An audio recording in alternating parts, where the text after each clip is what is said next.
यह कहानी है जामनगर के केशव की। केशव ठंडियों में चादर बेचने का काम किया करता था। केशव की चादर ठंडियों में ही बिका करती और बाकी के महीने केशव को व्यापार में घाटा हुआ करता था। हे भगवान, जब जब गर्मियों का मौसम आता है मुझे ऐसी ही तकलीफों का सामना करना पड़ता है। ना कोई चादर बिकती है और ना ही कोई सामान। तो पिताजी, आप बेचते ही क्यों हैं? मेरे साथ घर पर वक्त गुजारा कीजिए ना। अगर मैं तुम्हारे साथ घर पर वक्त गुजारूंगा तो हमारे घर खाना कैसे बनेगा बेटा? केशव सोचते हुए अपने घर से गांव की तरफ चला जाता है और वहां जाकर वह देखता है कि हे भगवान, इतनी तेज गर्मी! गर्मी का महीना आने को भी 15 दिन और हैं। उससे पहले ही इतनी गर्मी! पता नहीं आगे क्या होगा। कहीं ऐसा ना हो कि कोई प्यास से अपने प्राण ही त्याग दे। सच कहा केशव भैया, आपने कुछ ना कुछ तो गांव की सुरक्षा के लिए सोचना ही होगा।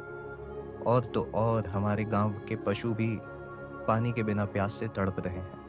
मेरे घर थोड़ा सा पानी रखा हुआ है, मैं उन पशुओं को पिला देता हूँ। उससे कम उनकी दुआएं तो लगेंगी।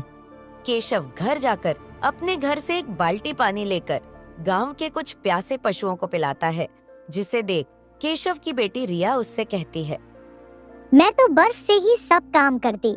हाँ बेटा, पर यह कैसे संभव है? पिताजी, एक बार आपने ही कहा था कि अगर हम ठान ले तो सब कुछ मुमकिन हो जाता है। केशव अपने गांव से बाहर चला जाता है और वहां जाकर देखता है कि उस गांव का सरपंच पानी बेच रहा है।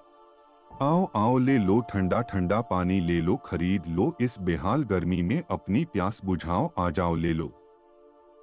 अरे सरपंच साहब, आप बड़ा अच्छा काम कर रहे हैं, लेकिन आपके पास पानी आ कहाँ से रहा है?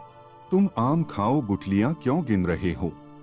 अब मुझे भी 2 ठंडा बोतल पानी दे दीजिए, मेरी बच्ची इस चीज से बड़ी खुश होगी।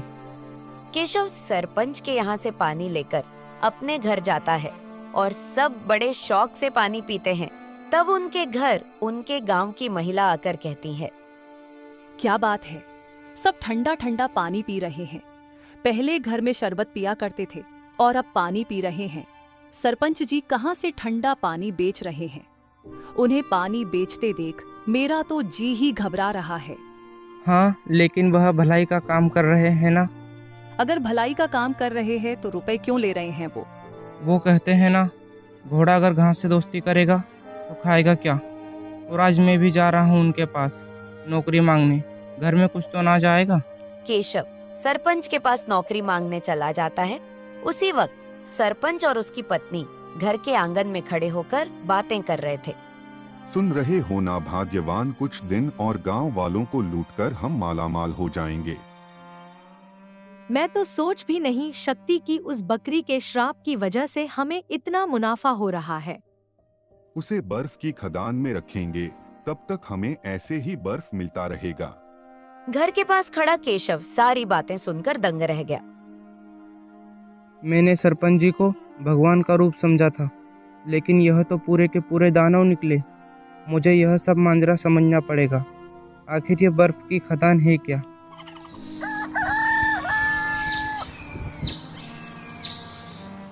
अगले दिन के सुबह होते ही केशव सरपंच जी का पीछा करने लगा और देखा कि सरपंच एक जंगल से होता हुआ एक बड़ी सी गुफा की तरफ जा रहा है, जहाँ से बकरी की मिमियाने की आवाज आ रही होती है।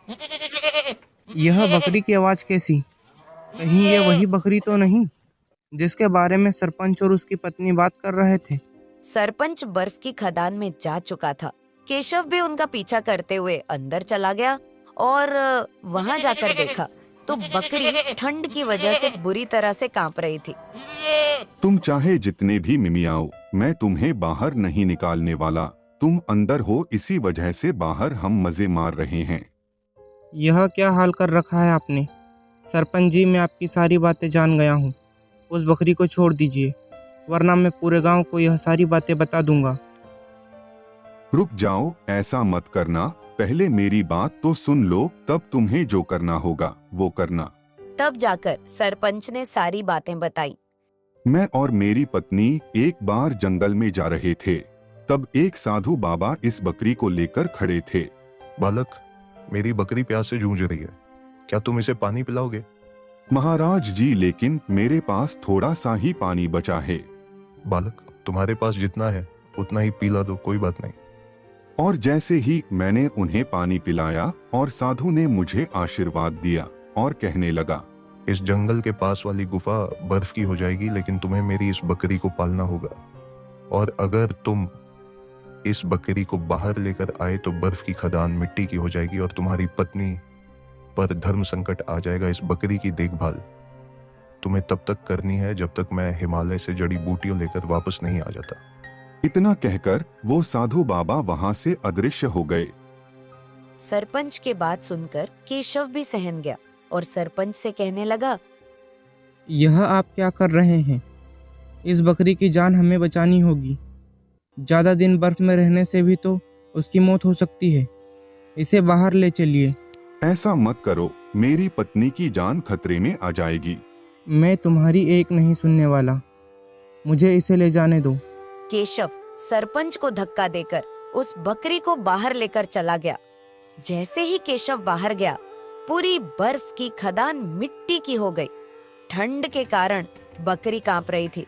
केशव ने उसे धूप में खड़ा किया ताकि उसे थोड़ी गर्मी लगे, और जैसे ही बकरी को गर्म हवा लगी, बकरी खुद से कहने लगी, केशव, मैं एक जादुई बकरी हूँ। तुमने मुझे बचाया, इसीलिए मैं तुम्हें वरदान देती हूँ। पर तुम्हें मेरा नाम कैसे पता है? मुझे सब पता है। मैं व्यक्ति को देखकर उसका नाम पता लगा लेती हूँ। मेरा वरदान ये है कि तुम्हारी सारी चादरें बर्फ की हो जाएंगी। जहाँ मैं खड़ी हूँ उस जगह की मिट्टी ले जाकर अपने चादरों में डाल दो, वो सारी बर्फ की हो जाएंगी। मुझे यहीं जंगल में छोड़कर चले जाओ। और अब सरपंच, तुम्हारी पत्नी सुरक्षित है। केशव उस बकरी के कदमों की मिट्टी को ले जाकर अपने घर की चादरों पर डालने लगा। देखते ही देखते सारी चादर बर्फ की बन गई। मैं यह सारी चादरों को सबको बांट दूंगा। अब इस कड़ाके की गर्मी में कोई भी प्यास से नहीं जूझेगा। यह एक मायावी चादर है जो हमेशा बर्फ की रहेगी। केशव ने बर्फ की चादर पूरे गांव में बांटी। पूरे गांव से गर्मी का कहर खत्म हो गया और केशव और सरपंच खुशी खुशी रहने लगे। तो हेलो दोस्तों, कैसे हैं आप लोग? अगर आपको हमारी कहानी अच्छी लगी हो तो वीडियो को लाइक और हमारे चैनल दिलचस्प कहानी टीवी को सब्सक्राइब जरूर करें। धन्यवाद। मिलते हैं और एक वीडियो के साथ।